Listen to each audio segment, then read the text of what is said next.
Well, hello. Hello again, awesomers. It's me. It's your old buddy, Steve Simonson, and I am here for you today to do another podcast episode in this now long-running awesomers.com podcast series.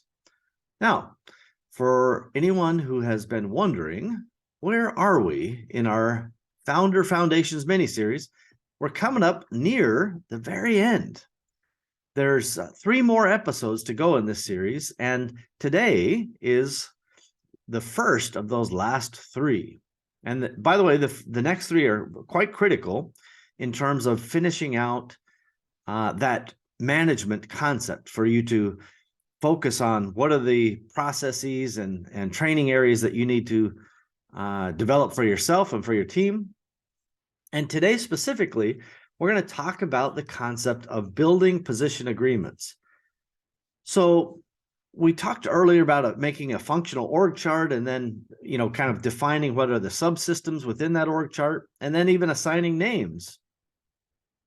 Well, first you assign position titles and then you assign names, who occupies those positions inside your company. And don't forget that this is intended to be a far out looking statement. So you may not have bodies in all of those positions. In fact, those positions may not yet exist. As one simple example, maybe right now you have a director of finance and you have a few finance support people, but on your functional org chart for the strategic 5-year objective, you have a CFO, you have a controller, you have a finance lead, assistant finance director, finance director. You may have a whole series of people to then oversee whatever augmented departmental responsibilities you have. So what does that mean? As you're developing the functional org chart, if that position doesn't yet exist, you're not obligated to put in a name, or if you are OCD and have to put in a name, put in your own name as the business owner who's essentially doing some of those big picture responsibilities anyway. I would argue, for example, a business owner, the entrepreneur, is occupying the CFO seat and the controller seat and the finance lead position pretty much at all times until they reach such a scale that can rationalize and justify additional support. And by the way, I've implied this in some of my past discussions, but I want to just remind you that I think entrepreneurs wait too long to bring in good finance help.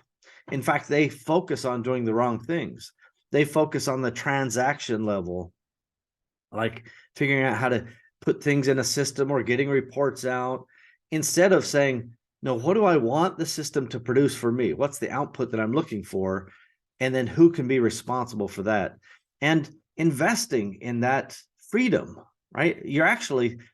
This is the closest you can ever buy time. When you bring in good talent in whatever department it happens to be in, but particularly in finance, you free yourself from the rigors of the technical work that needs to get done. And you essentially say, I need this output, right? Or this department produces this output, and for me, it's input. The objective then is for you to, with your team, to say, I need to know this information. Who's going to be responsible? What position? And then what subsystems are going to produce this? And this may sound like minutia to some of you guys, or some of you go, wow, this is for a big business, not a small business. But I would submit that any business that really understands the true things that you need, like each Monday, you should have some concept of business review. And for managers, well, let me say it differently. If you're me, Mondays are a day you knock out meetings and a day you look at dashboards, and ultimately a day you formulate questions. And so Mondays are often very, very long days for me because I want to know going into the week where we stand. How did we do last week? What's our outlook for this week? That's some of the BDMs that I do one-on-one with key team members. And then I also want to look at dashboards and look at my KPIs that are most important to me, whether it's gross sales. Are we on track for the month? Are we going to hit our budget? Gross margin, are we holding the line, or are we facing pressure due to rising costs, or let's say lower pricing due to competition or promotional efforts? How's our fixed costs? How are we comping month over month or year over year? Like, those are things that, as a matter of process, you want to just have your monthly meeting, and you just do it. That's not monthly, but in that case, it could be weekly. There may also be a monthly cycle where you are now saying, okay, now I'm doing that financial statement review once a month. I'm going to do it on the 15th of the month, and I'm going to have, whoever my finance person is there, I'm going to have my key operations person, and I'm going to have my key marketing person. We're going to have a short, discrete meeting where each of us talk about the various department and the performance.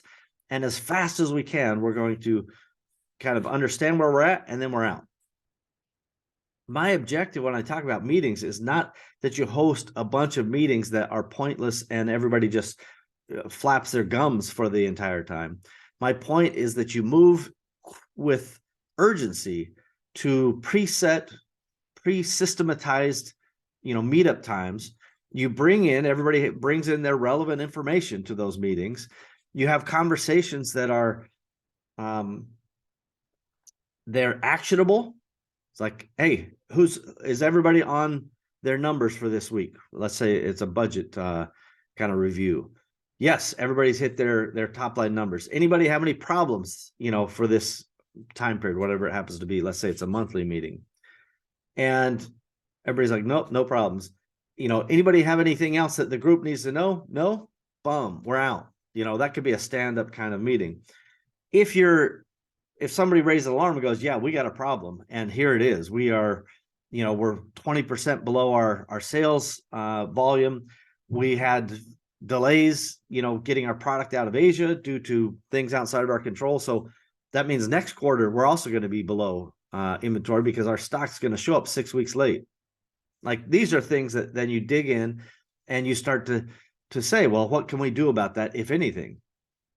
And your teammates, each of you, well, ideally, the way I do it is each of them identify pieces of the problem and what monkeys or responsibilities they're going to take out of the meeting with them.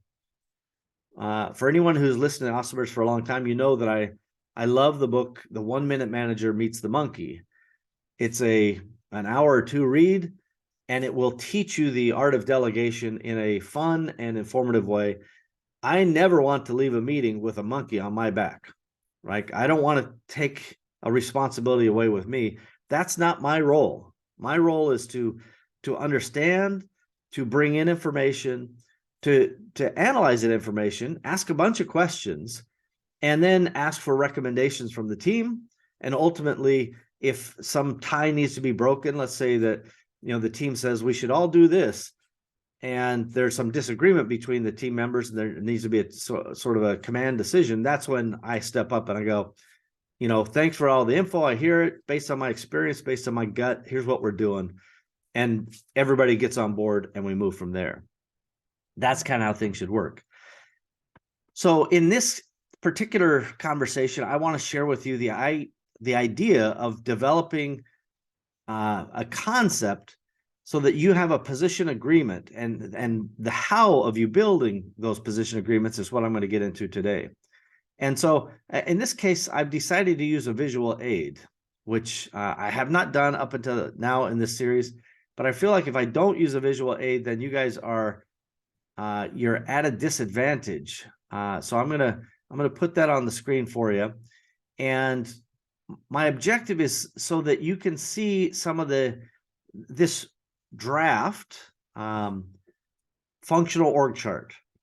And for the audio listeners, I'm going to just describe it very briefly, that we start on the left-hand side as I'm facing this thing with a business development function or department.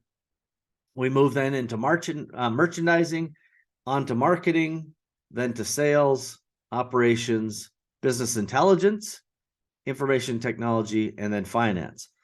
So I can't get into the functional aspect of what each of these departments do, but you can kind of infer their meeting, right? Business development is like, this is how we're developing sales channels, or where we consider going into new geographies, or where we strike up partnerships with, influencers or anybody else who can help drive business for us, right? It's literally developing business.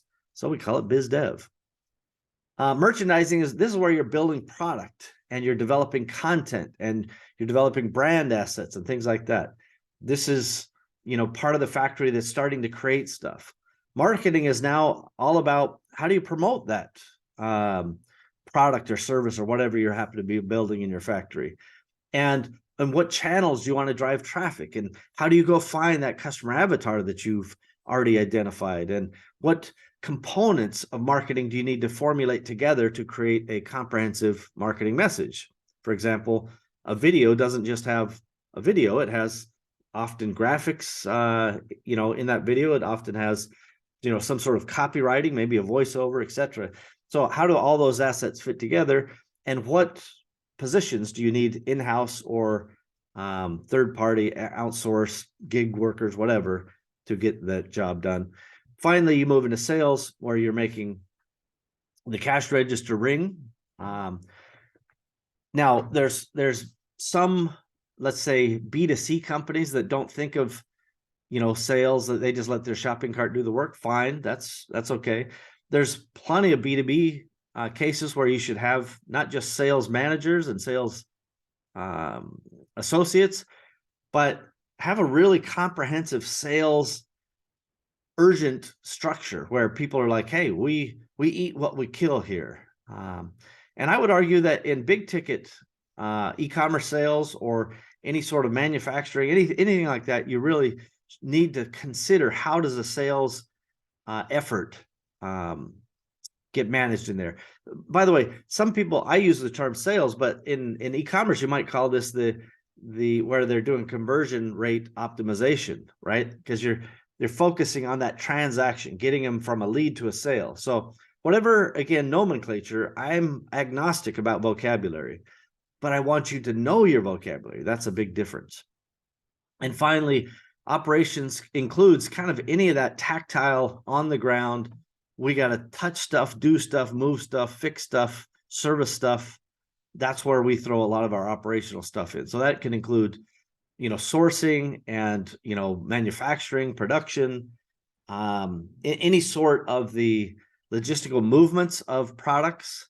Yeah, I think that covers operations. And then, of course, business intelligence. This is where you're getting the analysis and where you're starting to, take that data coming from whatever system you're operating and try to get lessons out of that data. As we like to say, you turn data into information.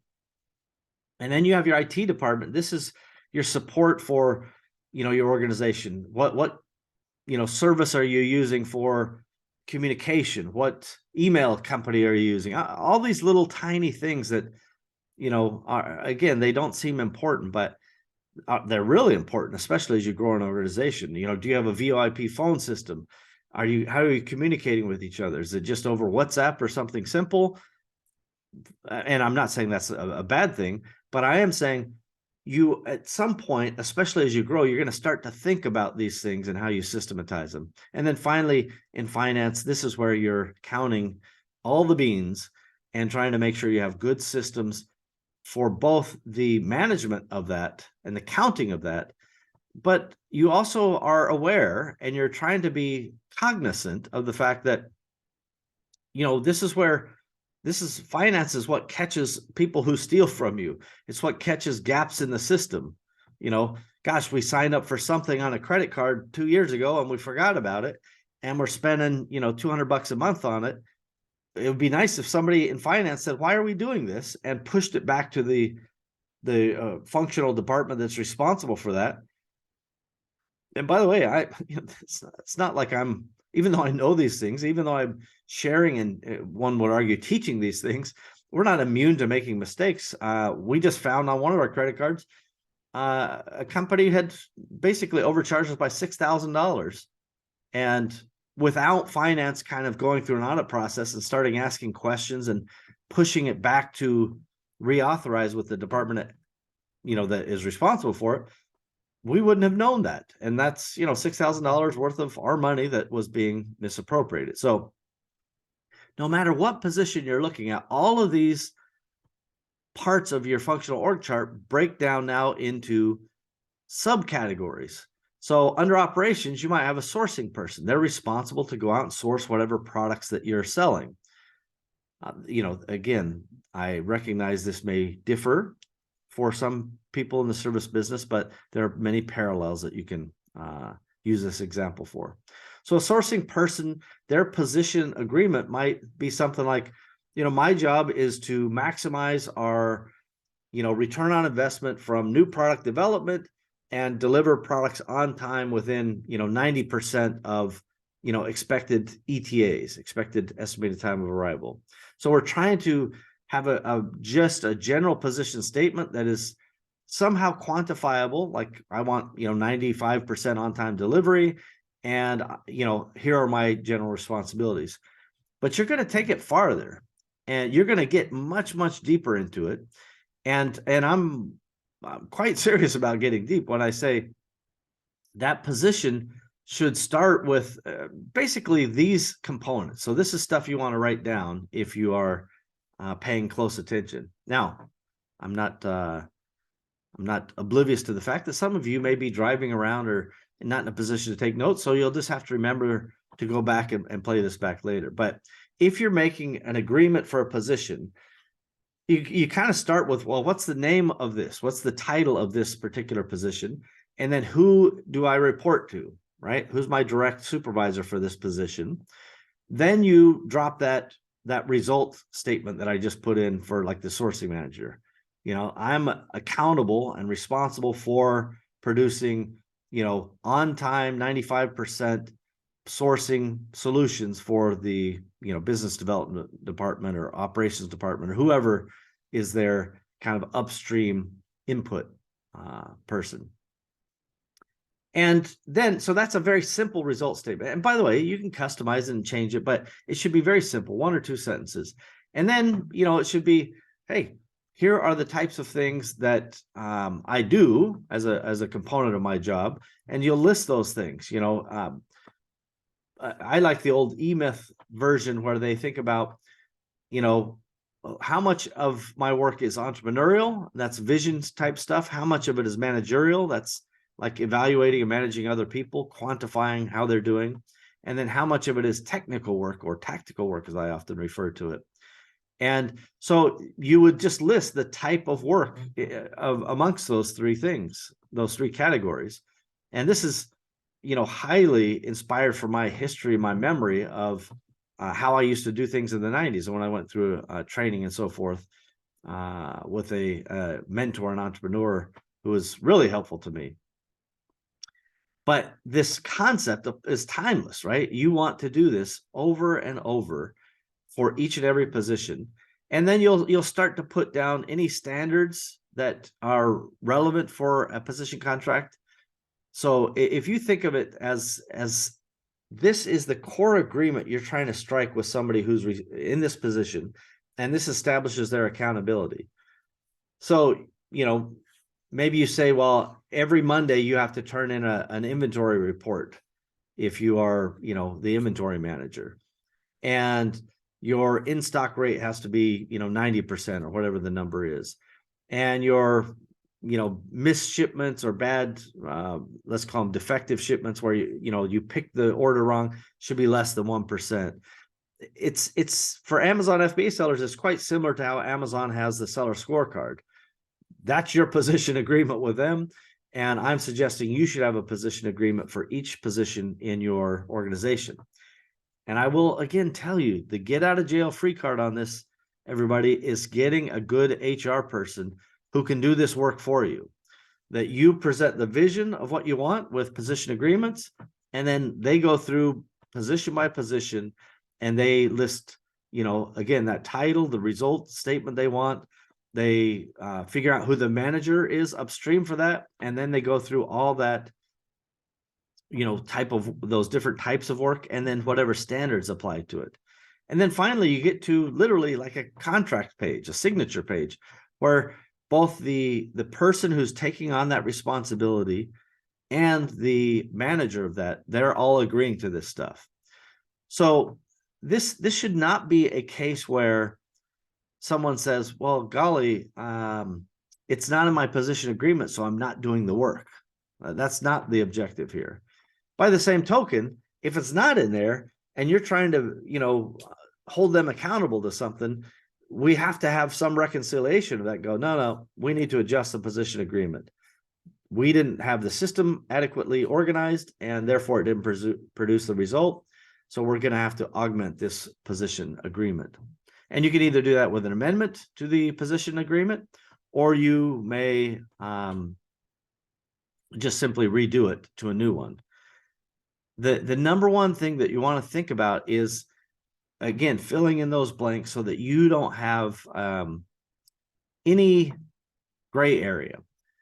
Now, I will just, again, tell you this. I know to entrepreneurs, it'll sound overwhelming. I know it did for me. I also hate doing this kind of work, so I'm not going to do it. And I in many ways, I, as an entrepreneur, hate this concept of having to document so many things. But once I did the math on, oh, this is why this is good for me, and more importantly, why it's good for the people. So it's good for me because when we want to go post a job opening, we don't have to guess about what that job posting should look like. It should be real close. The template is almost exactly what that position agreement looks like. It's like, here's what you're going to be doing. Here's the types of work you're going to be doing. Here's the position you're going to report to. And here are the qualifications and standards you must have and must be able to achieve. And it makes for really productive conversations. It makes excellent, I would say, interview fodder, right? You can go through these things and your interviews are less generic and less, hey, are you a good worker? Yeah, I'm great. And you're like, okay, well, come to work for me, right? The process of interviewing is part, competence, and this position agreement can really accelerate that. And when you show somebody this and you go, here's the position agreement, these are the types of things we expect you to do, and here's the standards we expect you to maintain, it will scare the crap out of anybody who's not qualified. Like, they won't want any part of that, which is great news for you because it's an automatic filter that you don't have to apply your brain power to, or divine, is this person good or bad? You're setting standards that will attract the people who want accountability and who want to work in a place with high standards, and it will push back the people who don't want that. So as much as I hate the idea of, writing up 20 or 50 or 100 position agreements, I started to go, yes, this actually is a great investment in the future and a wonderful process, or even it can be a long-term project for the HR person who says, well, listen, we're looking at our 5-year functional org chart. We don't have all these positions yet. Many of them are going to be duplicate, right? Your customer service associate, the same position agreement applies if you have 5 of them or 20 of them. That's one position agreement. So it's not like you have to customize it for each individual person per se. All of this is to say that when you are overwhelmed by the prospect of doing a bunch of it up front, you just start with what you got, the positions you have today. Those are the priorities. Then you move to the most likely next positions you're going to hire for, and then you flesh out the rest of the chart, let's say over the course of 3 to 6 months. So you don't have to panic about it. And I'm telling you, old Steve, he's right occasionally, actually more than occasionally. If you have at least 5 employees, or let's say you have 5 now and you're going to hire at least 5 more, take the time to learn about getting an HR partner. It is one of the most freeing things to have somebody who's really good at HR, who's an advocate for the people, even if you have to say no from time to time. I'm not the king of empathy. Doesn't mean I don't care about people. It just means that that's my strengths are elsewhere besides empathy. But often you'll find HR people are very high in the empathy category. So they become an advocate for the people. And sometimes they'll ask for things that are quite reasonable, and you have to say no. I'm sorry, we don't have the budget, or I'm sorry, we don't have the time, or I'm sorry, we're focused on this quarterly objective and we just cannot be distracted. But that doesn't mean it's a bad idea. Let's put it in the queue for next quarter. There's other times where they advocate rightly for things that you should say yes to. Hey, let's do, an online company birthday party once a month so that we can celebrate with our team members their birthdays. And we'll, send out a little gift to them, or we'll have a little celebration, or, we'll at least acknowledge people, because, it's really hard to have in a remote organization the human to human connection.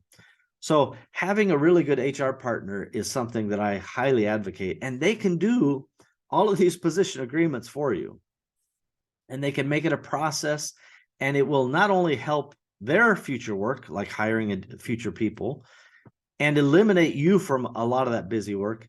You only have to come in at the point that it's relevant to you. So maybe you're the last interview, or maybe you have managers who can be the last interview, right? So HR would do some interviews and do some screening and vetting, and then they would kick it to whoever the appropriate person is who they're going to report to. That person should certainly have a say in the hire. And then ultimately, if you need to interview them on, I call it a values interview. I don't interview everybody, certainly, but when I do interview somebody, it's mostly to say, come to work for us, please make mistakes. We're hoping that you will move with urgency. And I kind of have just a standard set of things to go through. And by the way, I said it, you may have heard it, you may have thought I misspoke, but I want somebody to come to work and make mistakes for us. And I tell them that. And I do it for a number of reasons, but the primary reason is I want them to know that mistakes are not a reason to be ashamed or be sad in our company. It's a learning opportunity. And as long as we don't make the same mistakes again and again, then that means we're making progress. And people who move with urgency, people who are really active and trying to make a difference in the world, they are going to make mistakes. I make mistakes myself. So this is not a culture of beat downs and a culture of, you made a mistake, we're going to get you. And by the way, that's how a lot of companies are.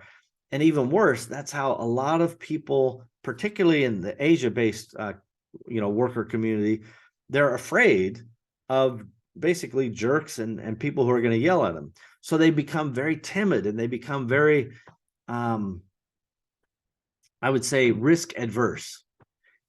Those behaviors are incredibly bad for your business. And so I jump on with key hires, and I say, hey, I founded the company. Here's what we believe, and here's what we like, and here's what we don't like.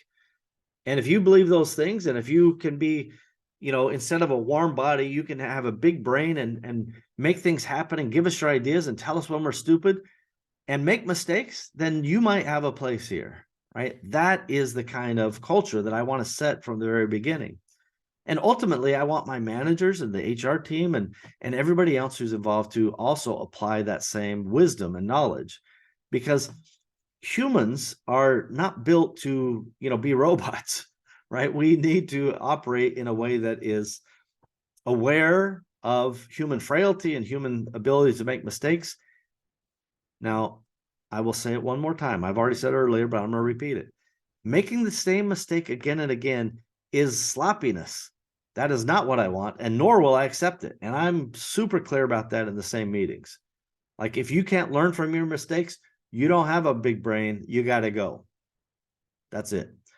But if you go, oh, I made this mistake, I'm mea culpa, it's my responsibility, I'm sorry about that, but now I've learned, here's how we avoid that in the future, then holy crap, we just got some intellectual equity in the company. That's now knowledge that we can share, and that person is going to leverage again and again and again.